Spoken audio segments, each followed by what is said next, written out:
Well, hello there. How is everybody? I'm doing okay. We're winners again, which is more than I can say for the last 20 years. Welcome to the Cleveland Browns post-game show with the final score of the Cleveland Browns 34, the Washington football team 20. Jumping in now is our panel favorites, including Tony and Hammer Time and Brian.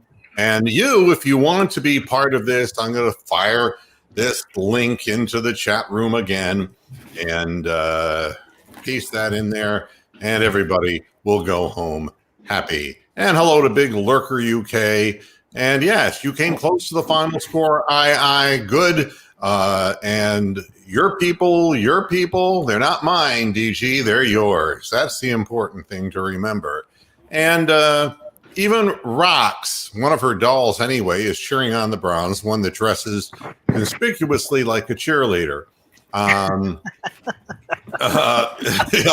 Greg Smith is saying your post game is way better than 92.3. Want to know why? Because if I were on 92.3, I couldn't say fucking A, yeah. You see? So right off the bat, the show is better for that reason. I'm not sure what 92.3 is. What is 92.3 anyway? I think that's the fan. Browns channel in Cleveland. Oh, it's a nice compliment that you pay me. Thank you very much, Greg. I appreciate it. And that's a talk radio station, but whatever. This is why I do podcasting. I have nobody lording over me except for YouTube. We're getting comments in from around the regulars of the program. These are all things. And I is pointing out that 92.3 is ESPN radio, which means that it's pure shite. Dun-dun-dun, dun-dun-dun. I mean, that fucking 92.3 is CBS radio. KNR is ESPN radio. CBS radio? Oh. Yeah. Walter Cronkite. Here's the Browns post-game show. The old 92Q. Now that I remember. Dancing Danny Wright. Do you remember Dancing Danny Wright? Oh, man, I'm showing my age. Yeah, the station first started sports with Chuck Booms and Kevin Kiley. So that'll tell you. I'm sorry to hear that. No, actually, would that have been a disco station in '78? Yeah. Well, yeah. If it was the dance station, then maybe it was Dancing Danny Wright. I just remember the disco station when we went out there in '78. Yeah, let's get talking about the game because Mogambi asked this really vital question. Why did Washington quit at the end of the game? Because Ron Rivera quit. And I don't want to say anything bad. He didn't want to give up. Number one, he didn't want to give up any more goddamn players to injury. Well, so then don't play the fucking game. But you know what the thing is. The guy's going through chemotherapy, for God's sakes. I don't want to badmouth him. He's not the one making these plays on the field, but let's call it like it is. I mean, we got 5 turnovers and gave up the ball 0 times. I mean, ball game, I mean, that pretty well says it, but between the hash marks when there weren't penalties or turnovers or whatever, these two teams looked unfortunately evenly matched and not in a good way. The one good thing I can say about the Cleveland Browns, and there are a few good things, but I said the one thing that stands out is that they didn't lose their shit when they fell behind 20-17, because we've seen this team in the past tuck their tail between their legs and literally fold, and they did not do that. So that's good news. They kept getting turnovers. Yep. Well, they set up the offense. The offense, let's be honest, wasn't looking like it was going to make any big plays passing the football today, which is also a little bit discouraging because our offensive line really took, for the most part, a shellacking against their first-string players. And, we were able, through short field, to be able to tire their defense out because they had to keep coming back on the field. I think it's good news. Jedrick Wills did not have a good game. But the speed of the NFL when you're going up against guys and on either side of the ball, whether when Chase Young was in the game or, whenever you see a guy getting jumpy and getting false starts, that kind of thing, it's because he's trying to get that extra half a step because the game is moving a little fast for him. And Montez Sweat was wearing him out. It was, he and Batonio. Yeah, that entire side of the line, he was just destroying. Which goes to show you that it was a darn good thing that they did have injuries, because who knows if we would have been able to move the ball at all without them. Well, the running game was really looking a little bit bogged down, and they were congesting lanes. And it was interesting that they did do a cutback run for the big touchdown run, but they were trying to go away from the flow a little bit and telling their runners, you can cut back against this team because they are overcommitting to this side of where the blockers are going. But it takes a lot of skill to do that.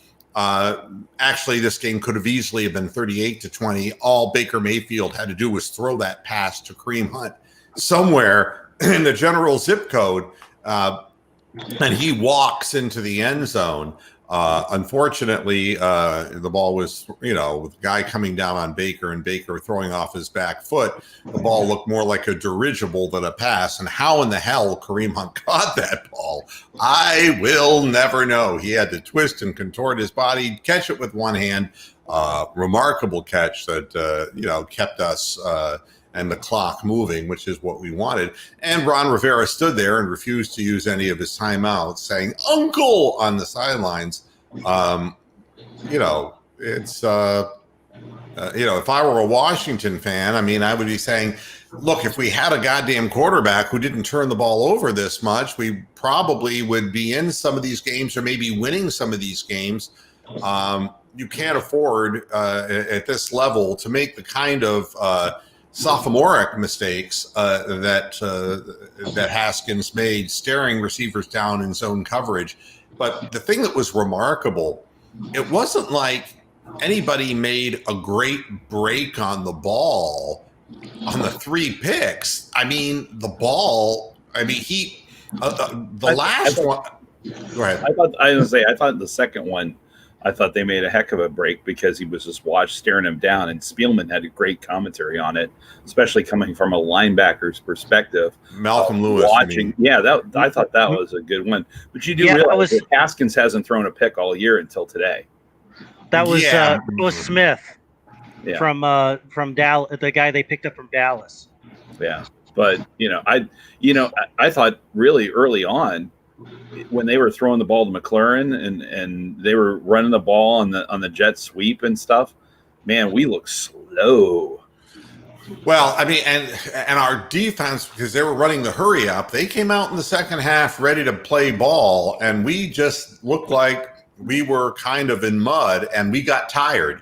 Quite frankly, they just kept the no huddle going, and then we were being worn down because their running game, which is nothing superlative by any stretch of the imagination, was suddenly gaining chunks of yardage. And overall, that was a kind of a frightening moment. Had we not steadied the ship at 2017 down, if we had to turn that ball back to them, I don't know. I was looking at, I don't know, who is number 28 named Johnson in our secondary. I'm looking at Kevin Johnson. All right. I'm looking at people whose numbers I was not seeing during the season. Who's Elliott, number 90? I don't know who that player is. And when I start seeing people appearing in a game that's still at crunch time, somebody got hurt out there. And obviously we were talking about Denzel Ward, and sure enough, obviously something happened to him during the game. Probably, I'm guessing, that groin muscle at halftime tightened up, which is not an unusual thing if you've had groin injuries before. So, that's a real Oh, that was Jordan Elliott, the guy that they got from Missouri. Well, I mean, I have no idea who it was, but I mean, he's not supposed to be. He's not supposed to be in the game. If he's in the game, then a couple of people got hurt. So it's yeah, and that's what we're getting here from Daniel. He's a third rounder out of Mizzou, and and if basically he would have been part of the drubbing that they took yesterday by Alabama, that would have been his fate had he stayed.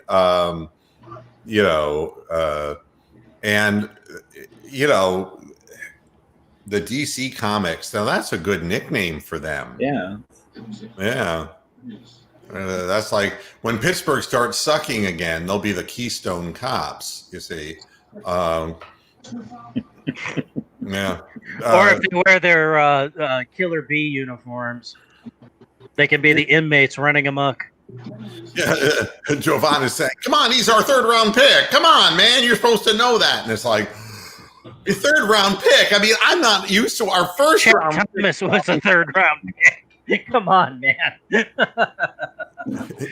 And for all the talk, no, we're not going to have a top 5 offense until more of this system is learned. And again, the more this goes on, the more, to me, we're in game management mode. And as long as we turn the ball over 0 times, then we were going to win this game. And I'm not real high on Washington, needless to say. But Baker Mayfield really looks average. He really does. When he's slow out of the pocket, that whatever weight loss he went through, you saw Montez Sweat run him down. It was like he wasn't even moving. It was like Montez Sweat was playing in an NFL football game, and Baker Mayfield was in the climactic scene of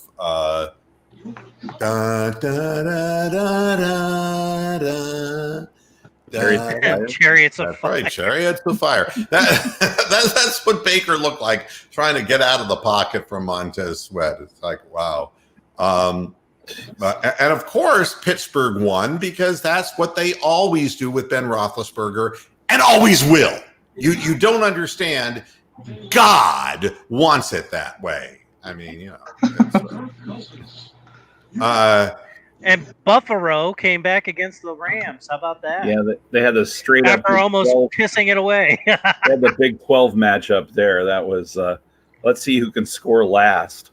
Yeah, it was amazing that the Rams came back, but Josh Allen's had a good year. Gaston, he's a hard worker who can, spell. When you run into somebody running the no huddle offense, you're going to have to use and swap out linemen. And he's going to give you full effort while he's on the field. Not the most athletic guy in the world. It's not like he has any great individual moves, but a high motor guy. That's kind of what we have. And San Francisco, the 69ers won the Injury Bowl. So Wyatt Teller on that pulling out and coming around that left side. Boy, does he look good. Yeah, I mean, he got nailed for one penalty in the game.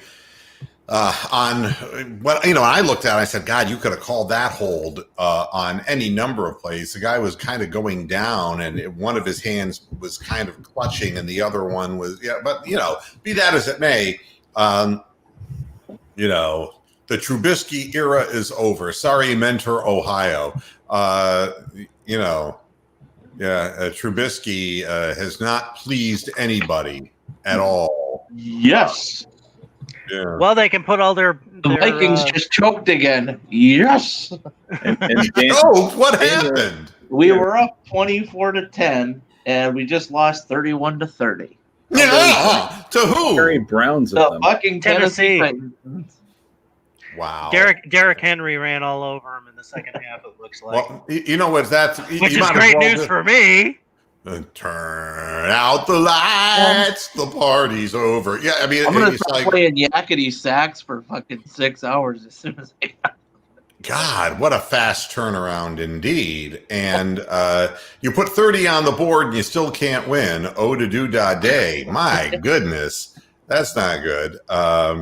And Brown's gratification reminding us that the Baker Mayfield of his youth is faster than Tom Brady. Not by much.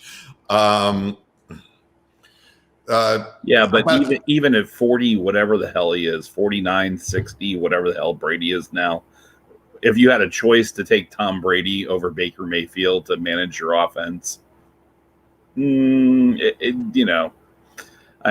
mean, although I don't know that our offensive line could keep him upright long enough to make those plays. So, yeah, well, I'm not getting down on Baker. Where he's playing in a system that is designed to reduce errors and to take the weight off the quarterback position. And I think that in any good system, there's got to be a balance, especially if you have two running backs like Chubb and Hunt. But the thing that I'm looking at is looking at how he's reacting when he's in the pocket, and that he's not picking up the guys who are coming across the field because he's a beat slow. And honestly, he's starting to look more and more. I don't see much of a difference if Case Keenum would play in this familiarized offense than Baker Mayfield right now. He's not making big plays down the field, and maybe we should be happy he's not even trying, because he would be turning the ball over. But when you throw for 155 yards in a game and basically run for the same amount of yardage, I mean, we only had about 310 yards of offense, something, and people can look it up in the chat room. But a lot of short fields, though. Yeah, well, that's just it. I mean, but nothing that was like an incredidly long kind of drive. Yeah, that one drive to take the lead when they were down 20-17.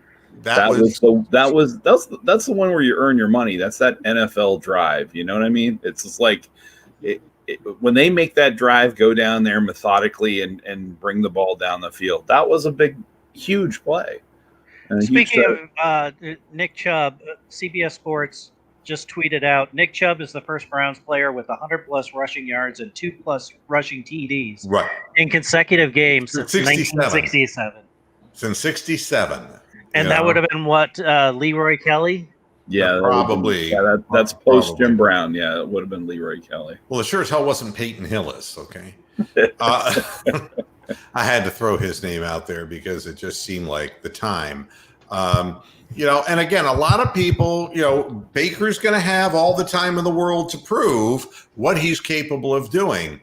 It is a precision-based offense, and we're still, we're 2-1 after no practice, basically, is what it amounts to, and just incredible rushed in insulation. So again, I'm cutting him a break, but for the most part, the one touchdown pass he threw to Harrison Bryant, he definitely looked directly at Kareem Hunt. And they weren't going to fall for that shit again after they ran Odell Beckham as a decoy and threw the ball then just back over the middle to Hunt and scored the touchdown. Two men came out to cover Hunt on the left flat, and Baker stopped for a moment, but he did collect his wits to get back around into the pocket and find Harrison Bryant going across the end zone for a touchdown. So that was good. Now, correct me if I'm wrong. Isn't this like the first time the Browns have been over 500 in like 6 or some ungodly 84 games? 84 games. Holy shit! And the record's 101, by the way. Oh. But not by the Browns. No. But the NFL record is 101. And yeah, I did look up the stats for those games. It was Leroy Kelly, and the two teams they did it against were the Vikings and the Pack. So wow. Yeah. Oh no, I take it back. It was the Vikings and Washington. Vikings and Washington. Yeah. Who at the time were probably the two worst teams. Yeah. Yeah, and Daxar is reminding me that Trubisky does not represent all of Mentor. I never suggested they have Kareem. Isn't Kareem Hunt from up there? Yeah. So they can hang their hat on Kareem Hunt. Yeah. And not exactly the greatest track record to hang your hat on there. Just there you go. Bronx rubbing it in, Tony. always does. Hell of Bronx. You know, again, you can guess what's going to become of Baker Mayfield, but one thing is clear. This is the absolute opposite of last year. And that's what makes this such a hard implementation, because you're dealing with a lot of the same players and trying to get them to play hard on every down and to think on the field and not just react is a challenge. The Browns have not been cohesive in recent years with the constant changing of coaches, and none of the coaches really stressed accountability. Hugh Jackson had no accountability except that he would say everything was his fault and then repeat the same mistakes over and over. And God forbid, Freddie Kitchens, who had no idea what he was doing and needed a lobotomy or already had a lobotomy. And now we have a guy who is really rigidly system oriented. And for Browns fans, you know, you should be happy you're 2-1. I'm thrilled that the team's 2-1. But you're not going to get the feeling of goosebumps and oh wowee, because this team is being built to be a lunch bucket team. And that's kind of what a blue collar football market should warm up to eventually. But all the hype that Baker Mayfield received coming out of Oklahoma with that wide open offense, and you just can't run those types of offenses in the NFL. And they built a team with two solid running backs. And Cliff Kingsbury is 2-0 going into today. Well, but look, you wouldn't want to see what would happen to the vast majority of young quarterbacks coming into the league if they immediately went to that kind of offense. And in fact, I swear we looked at it last year. We're going to run four men down the field, and then God only knows, one of them runs into a dead end. The other one gets hit by a bus, and Baker Mayfield ends up getting splattered on the field. But this is the exact opposite, which is it almost feels like it's redundant, repetitive. It's like constantly coming at you, but it's, you know, they're very rarely will I yell at the screen, why in the fuck did you call that play? Because it's like, okay, I know what you're doing and I know what's coming. And the idea is, even if they know what's coming, you still run over them. And you utilize your tight ends, you utilize shorter passes. Jarvis Landry and Odell Beckham are not the focus of this offense, even though I'm sure they want to be. They will eventually, teams, you know, as long as the Browns score over 30 points in a game, are going to have to start looking at abandoning double teaming some of these players. But the question then becomes, is Mayfield actually seeing these particular players down the field? And DG is in agreement with me. You know, that first read is all important. And, you know, the funny thing is, the difference between Baker and Haskins is that Haskins, you know, is like, this is the first read. I mean, the one play that Goodson picked the pass off. I mean, you want to talk about a ball late getting there.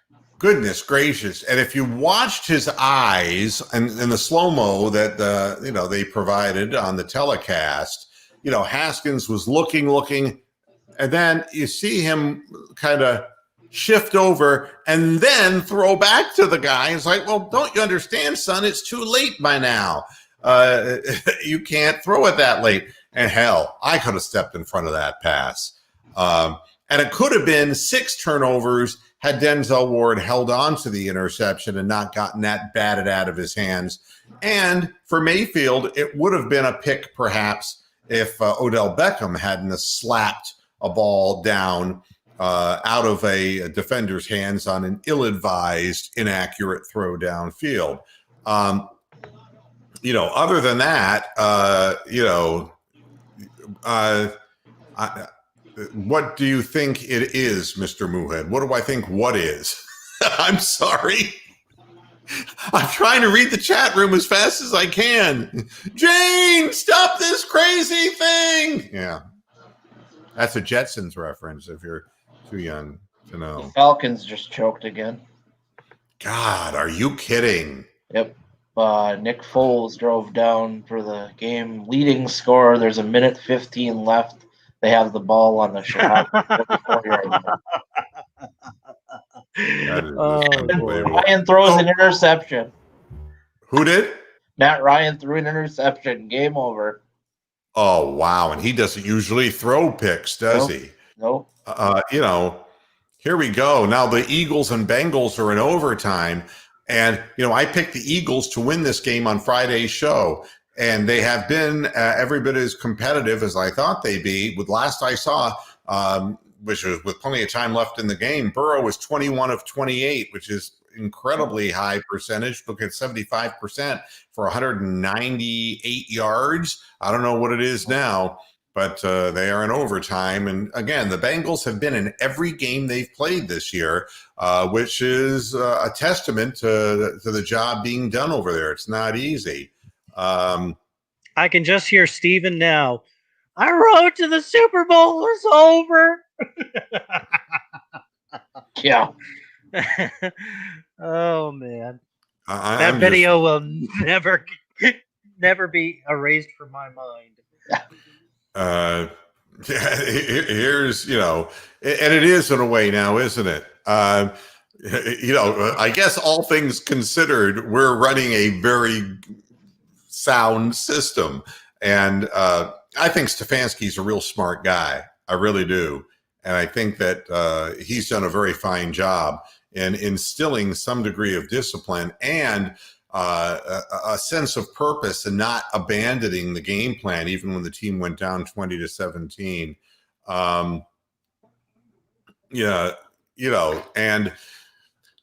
He is so quick to move out of the pocket. And, the thing is, this team was a lot more voracious in their pass rush than what we faced in the week before.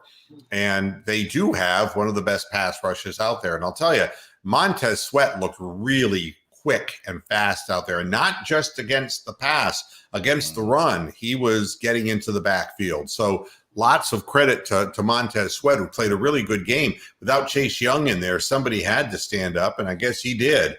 But again, you can sit back and say, Baker's off a beat. We just have to keep running the plays. We got to keep running the system. The problem again is that you can't afford.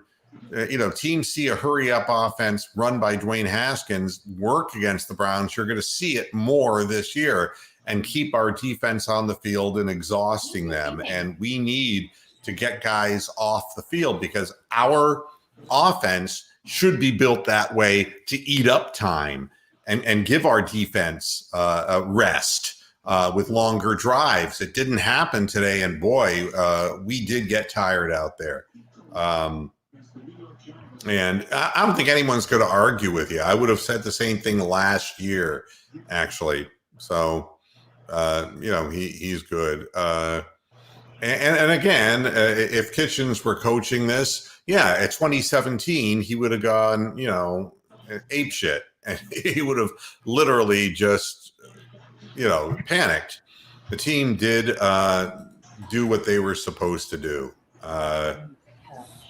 So JoJo Natson, what did he do to hurt himself? Did anybody pick up on what the injury was? It might have happened on the punt return. There was an end around that he ran that he bounced off somebody and then was tackled. I don't know. What I do know is that I don't want to see Dearness Johnson in there ever again. That first punt reception, diving backwards to catch the ball. I mean, what a disaster that could have been.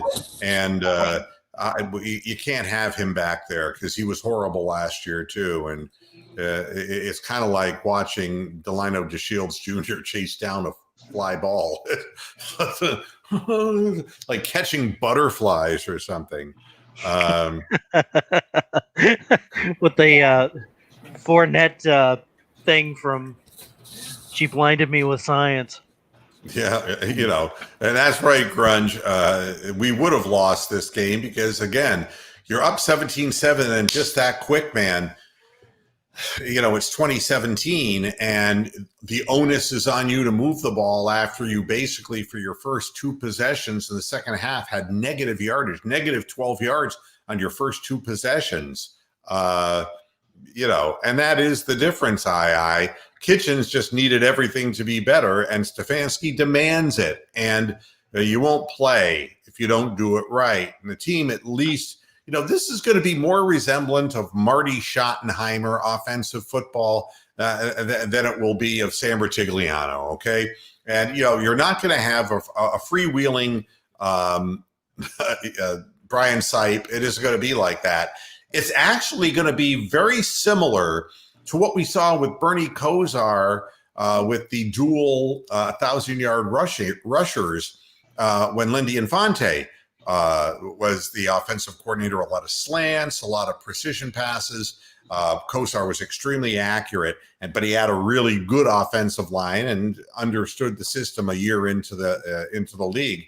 Bernie was a bright quarterback picking up systems, but it is going to be more reminiscent of what we saw in those years than what we're gonna than what we got used to, which was kind of 52 pickup. What was the final score on the Steelers game? I know they were down 21-20. What happened? Do we have what the final score was? The Steelers won 28-21. All right, there you have it. Sports Illustrated. I was going to say Sports Illustrated is saying Natson had a knee injury, so it dropped them down to 3 wide receivers for the rest of the game, which really for them isn't such a big deal because they like to use so many tight ends. It's other than, and you can put Hunt out wide as well.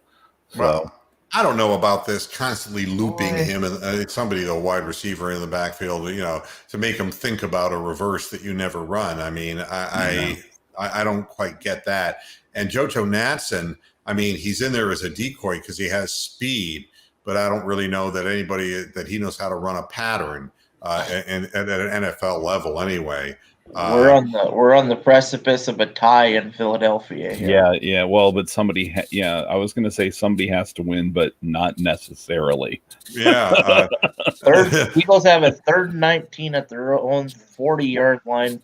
3 minutes left. They were in the red. They were in the red zone, and now they had to take a timeout because they were about to lose yards. They were in the red zone, then had a holding call to put them back out. Wentz, how it turns ugly, Yeah. How it turns ugly so quickly. The thing I thought about Haskins when he was at Ohio State is that he doesn't move very well. He's, and you saw that when Myles Garrett was able to grab him by the back of his jersey or his under jersey and pull him to the ground. A footed quarterback, there was a huge hole in front of him to easily run for a first down and then some. He's slow-footed, so he's not. I mean, he's a pocket passer who tends to throw into traffic and throw late, and that's DeShone Kizer, ladies and gentlemen. Yeah, we managed to get 2 plays out of Myles Garrett today. Yeah, and that's the thing. I mean, that offensive line was supposed to have been, torn to pieces with the loss of, their starting guard, and nobody was, except for the one big play that Garrett made, the all-in-one, the hat trick, as it were, the sack, the strip, the recovery. He was remarkably absent from the game call. So, I also brings up a good point about the every kickoff was a touchback. Yeah, I mean, there were no returns for a change. So, well, I mean, obviously, you're not giving up the starting your opposing defense at the fucking 45 every time. But I think somebody was obviously telling Parkey to kick for height and for coverage so that we could pin teams down, and then our special teams suck the big moose. So he just boom, and I don't understand, just boom it out of the goddamn ends. Take that away. Just there's no reason to give up that kind of field position. Let him start at the 25 and let Haskins, guide them to a 75-yard drive. And if you can't do it, you can't do it.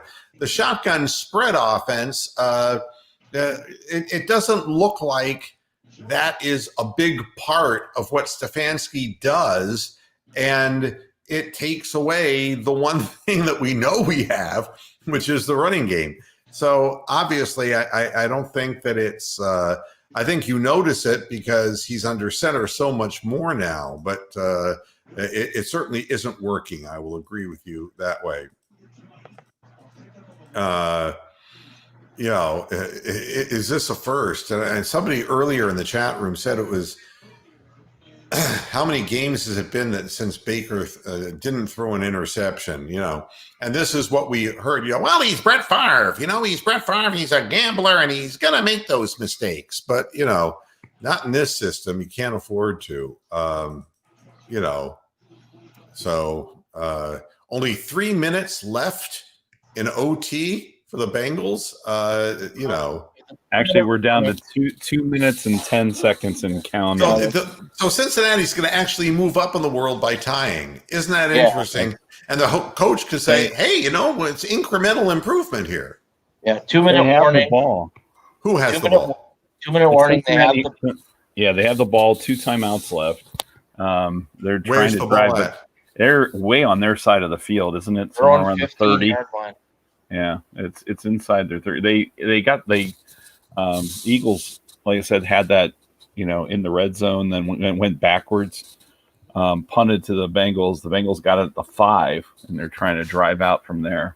So I want to ask, what has happened here? We're not seeing these booming kicks from Gillum this year, and not seeing the height, the elevation, and the hang time that we have seen in previous years. He looks like he's short-legging the ball to me. I think he's trying to place the ball more than just walloping the hell out of it. Well, but I mean, he gave up, field position up on the 43-yard line by kicking what amounted to a 40-yard line drive. The guy returned 13 yards. You can't do that. There was a couple of them, particularly when we were back deep in our own, side of the field, where it wasn't the typical kicks that we got out of him last year. I wonder if for him, maybe, I don't know. I mean, he's a kicker, but I wonder if the lack of a off season, and I don't know. I mean, you're a kicker. Can't you kick somewhere? But he was kicking in Maryland. Okay. I mean, you think he'd kick somewhere. So yeah. I just noticed that the hang time is not as good, and I haven't seen those big booming kicks. What happened? The Bengals had a chance. It was 2nd and 16. And Roby Coleman for the Eagles basically knocked it out of the hands of the Bengals receiver. Oh, it was right in his hands. That would have been in field goal range? Well, at least we would have got him to midfield. So. Whoa, okay. Yeah, it might have scored. I mean, he was open. But wow. And hi to Sean. Yeah. Sean, I'm answering your comments on the shows and keeping up with you. And I wanted to say hi to you and thank you for thinking of us by writing comments on the program. I do appreciate it. Fourth down. Back to the fourth down. How much time's left? Minute 49. They're about to punt from the back of their own end zone. So they just went in there and threw the ball 3 times in a row incomplete, is what you're telling me, basically. They actually they moved it one play. I think they got a first down because they were at the 14. Because they had it with a little more than 2 minutes left. And there's still a 149. Maybe their coach is actually using his timeouts, unlike Washington's. Well, the Eagles don't have any left. So here we go. So Carson's on his own. But he looks... Unless the punter whiffs the punt. There's always that possibility. I think the perfect Bengals end would be for the punter to fumble the ball in the end zone and then get tackled for a safety. That would be the perfect ending for this game, because somebody, or snap it over his head for the safety. Well, you would like to have some sense of closure, but the Eagles are really as bad as advertised. And the Bengals, you saw how bad the Bengals front line was compared to Washington's. All right. And we did put up 35 and 34 in successive games, just in a very different way. We just were doing it short field with turnovers. And with Cincinnati, you can see the difference in the caliber of quarterback between Joe Burrow and Dwayne Haskins. You can just see that. Carson Wentz gets the ball at his own 45-yard line, and CBS is saying he needs to get to the 43 to get in field goal range. That would be a 60-yard field goal. On the other side, yeah. I don't know that that's going to happen. I think he's got to get about 25 yards to really get in field goal range. Hey, Moo, we have a Brittany sighting. There you go. I mean, and she's living a balanced life in Texas. Ooh la wee. I don't know how in the hell you do that, not with some range rumper coming up behind you. Eagles kicker Jake Elliott. Jesus. Career long at 61 yards, by the way. Yeah, and Keyblade, that brings up a good statistic here. We're still outscored through 3 games. Well, but that's a little bit deceptive. But I walk away with still not feeling real good about our defense. We ended up with 150 plus yards running the ball, but it was harder to accomplish. We didn't have, but we did get some, chunk plays out of our running game when we needed it. And, what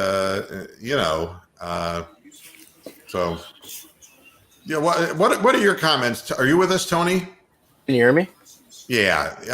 Yeah. What do you make of the Browns right now? I mean, if you were to say, based on the way the league looks, what's the final record of the Cleveland Browns after 16 games? I'm in the 6-10, 8-8 range. We're seeing them beat the teams they should beat. We're going to get another test next week. I think they play the Cowboys in Dallas next week. Yeah. Yeah, you're finally going to be playing a good football team. No offense to Burrow and Haskins, but they're not as good football teams as we saw what happened when they played the Ravens in week 1. Oh, this is really funny. The headline on ESPN, the first top headline, Browns have first winning record in 6 years. It's like, well, thank you very much. I do appreciate that. Wow. So I guess the Bills were able to win that game because of a pass interference call. Yeah, they scored with 15 seconds left or something. Wow. That's amazing. Going to the stats, it's incredible. Baker Mayfield was 16 of 23 for 156 yards. He was sacked twice, but he had 2 touchdowns at a rating of 117. This is what the system does. The Browns had 158 yards, more rushing yards than passing yards. Nick Chubb, again, averaging 5.7 yards per carry. This guy's a load. You got to keep giving him the ball. And he got nailed behind the line of scrimmage a few times, but he gives you the kind of, once he gets through that first wave, he can really hurt you. And just a really, really good performance again. Got that hip swivel too, He's got that ability to make people miss in the open field a little bit by not really necessarily being a complete speedster like some of these receivers are, but he's got some deceptive speed out there too. It's fun to watch. Yeah. Now I'm going to look at the punting here because Jamie Gillen had 5 punts in the game, and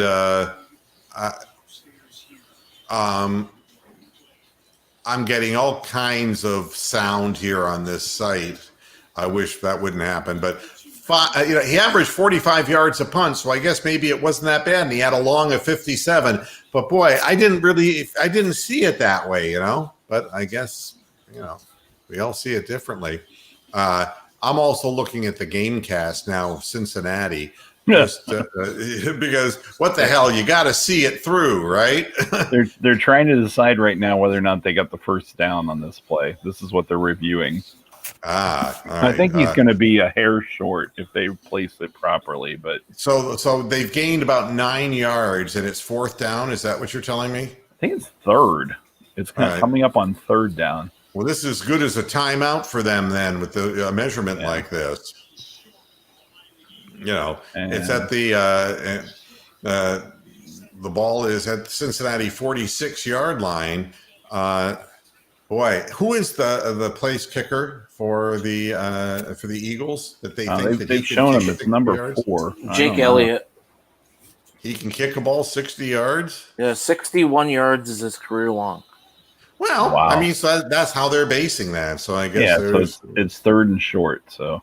Yeah, and how do you like those New York Giants? You get beaten up, man, by the 49ers, the 3rd-string 49ers, Wow. The bad are really bad this year, like we used to be bad, Well, I think you summed it up with that, really, though. The whole there's the top group of football teams, and it's the top group is not very big.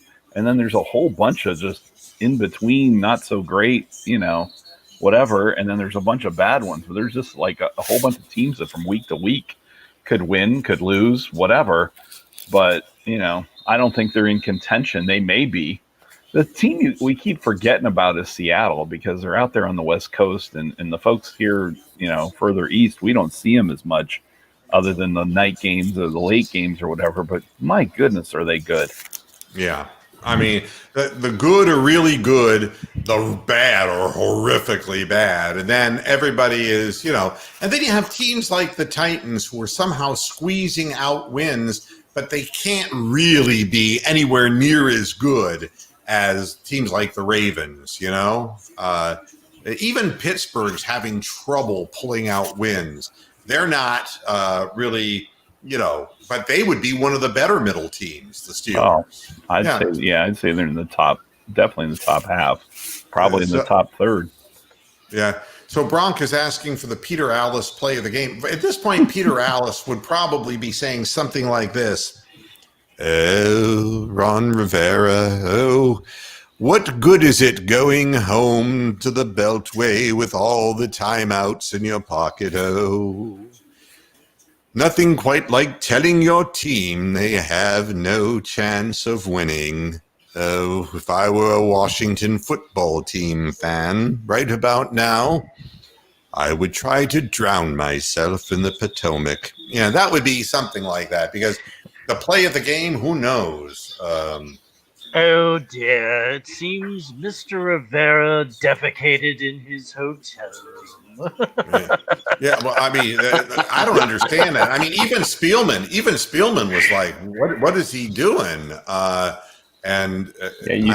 think his words were, you try to set a precedent of telling the team we're out here to win. That's right. Not to be worried about who gets hurt and who doesn't, because it's next man up, Yeah. And right here, who would think that the Texans would be 0-3? I thought the Texans have a real chance against the Steelers, and it didn't happen. And 0-3 is the death of a season, man. People don't come back from that kind of hole. And, we say this every year, though, don't we? I mean, Roethlisberger's on the field, the team fucking wins. And, are they great? No, but they're 3-0, and I take no, that but record. they do have a very good defense. Well, they do. They hit late, and they're allowed to. So there's, so that's the important thing there. And it's funny, Rick. This is the law of gravity. Uh-oh. In Houston, Tits down to the knees. I mean, 9-7. Somehow the Titans will manage to find their equilibrium. 3-0, be damned. Well, they get to beat up on some other weak teams in the South, though, too. Yeah. So it's 3rd and 7 on the Cincinnati 41. is what I'm seeing. 4th and 7. They just knocked it down. So now they're going to try a 58-yard field goal. Yeah, with 19 seconds left, they're going to try this field goal. So 59 is what they're calling it on TV. Where is this game being played? Philadelphia. In Philly. So that is, and there are fans disguised as empty seats because there's no one there. It is the cardboard cutouts. And what's the weather like? It's kind of like Ohio weather. It's just gray and nothing. The weather's fine. So Cincinnati's going to call. Oh, they're claiming there was a false start. This could be big. Yes, there is. On who? On Philly. False start on Philly. Oh, are you kidding? On Philly. No. Oh man. God, nobody wants to win that game. Oh, dude, I hope you drank a couple Red Bulls so you get a chance to kick this thing because man, this is going to be it's going to be a boot, buddy. If he hits this, he's no, going to go it ain't going to go 63 yards. It's going to get blocked and could go the other way. You got to be careful because low trajectory. You know what? They just took their whole group out and they're punting the ball. Well, they settled for the tie game. This is their best victory they've had all season. Oh wait, no, now they're faking the punt. I don't know what the hell they're doing. They ran the punt team out there. Carson Wentz is unhappy. He's stomping around.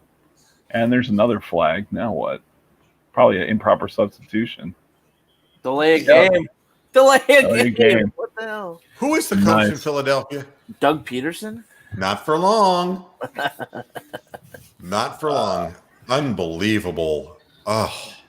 Boy, talk about snatching a tie from the jaws of whatever. Potential victory. Yeah. It is the Bengals. He could actually punt the ball. The guy fumble it, and then they run it into the end zone or something like that. I mean, it looks like a lot of people are not playing to win in week 3. I mean, I don't understand. Fair catch at just outside the 10, right around the 11-yard line. Yeah. So Joe Burrow has no timeouts. He better take a fucking knee. If they put him in the shotgun and have him throwing the football, I will just literally spread my ass cheeks and fart. They're gonna line him up, Hail Mary, and just go. God, block that kid. Are you gonna have rocks lighted on fire too? yeah, we'll get the big lighter out. The Blue Flame Club on Moohead Radio. I'm a cowboy on a steel horse. Well, they are not in victory formation. He's in shotgun formation. They're just going to run the ball. Hands it off to Mitch. And it's over. No, it's not. They got 8 seconds. He can clock it if he wants. 5, 4. Tie game. Risk handing the ball off. The best victory of the Bengals season this year. There you go. A fucking tie. And for tie. Wow. What a pathetic game. I'm sorry if all Browns fans we're happy that the Browns won. We're just kind of scratching our heads with, I know that these teams didn't practice and all, but still a lot of weird stuff going on.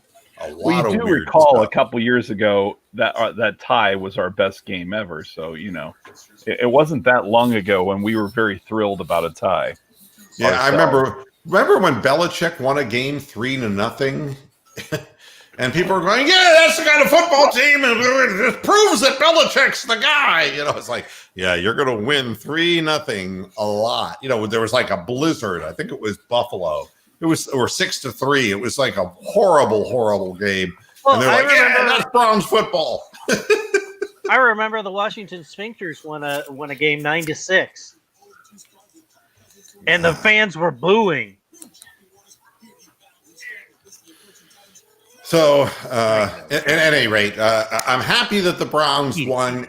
Do I think that this is a sign of maturity? I think it's a sign that the team didn't fold when things got a little hairy out there.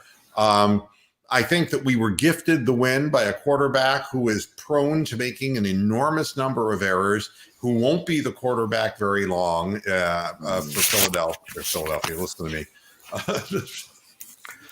Well, him either. For Washington. Yeah. For Washington. I mean, and again, when Ron Rivera made the quote, maybe we're throwing a little bit too much, expecting a bit too much out of our team. It really, when you match that up with the refusal to use timeouts, I just don't understand the quit. It's really hard for me to understand. To be a sports talk show host in Washington this week. You have lots to talk about. Yeah, and and none of it's good. Well, and they don't have a breakaway running back. I mean, guys who, when they did hit creases, they really were rather pedestrian.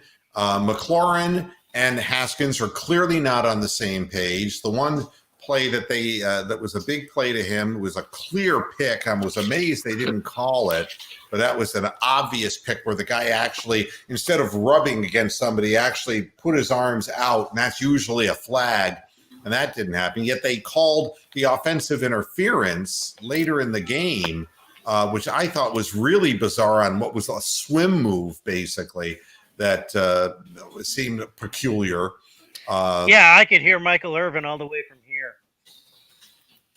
Yeah. I mean, that I thought was a normal kind of thing,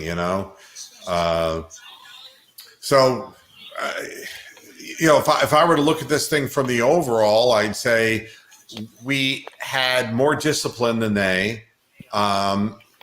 We have a more experienced quarterback than they. We have a head coach who seems to be more discipline oriented. We had a worse defensive line than they.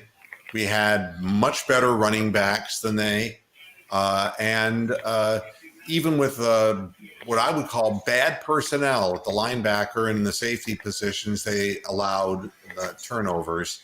And the only times I saw the Browns really much in the backfield, Ogunjobi made a good play in the backfield. Garrett, of course. Sheldon Richardson made another good play. Yep, but they weren't living in the backfield, that's for sure. They were not getting nearly as much pressure on that quarterback, who is a one-read quarterback, and he was going. Well, and when they went quick time, they couldn't rotate guys out either. They were stuck on the field. Yeah, I mean, and again, from the Browns' perspective, Parkey did what he was supposed to do, so he gets a gold star. Compared to what we've been living with for the past several years, he at least kicked the extra points, which did come in handy, and a field goal. So, and the ball out of the end zone. So, that's good. And really, Andres, you're absolutely right. Sendejo is just slow. He's late getting there. He hits hard. He's a physical player, but he's just late in getting to the ball. So, Who was the one that decleated the Washington player on the end around, or that little jet sweep that they had inside or whatever? There was some play Washington right in the first half. Washington got like 15 yards in the play. Oh, number 43. Who was number 43? Decleated the crap out of it. Is that yeah, he popped him really good. No, I don't know who 43 is. 40 was it Joseph? 42? Yes. No, wait. Yeah, maybe it was. Maybe it was Joseph. Maybe it was 42. Oh, it was a nice play. I mean, all I know, I watched it and immediately I'm trying to be quiet since the bride is sleeping, and I'm like, whoa! I'm looking around to see if I'm in trouble.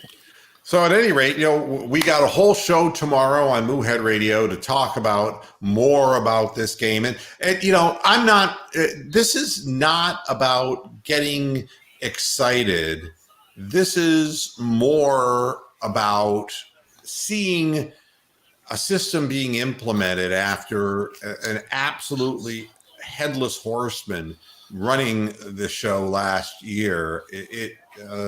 There's going to be growth pains, and you're going to get beaten by quality football teams. And next week is going to be very difficult for the Browns, believe me.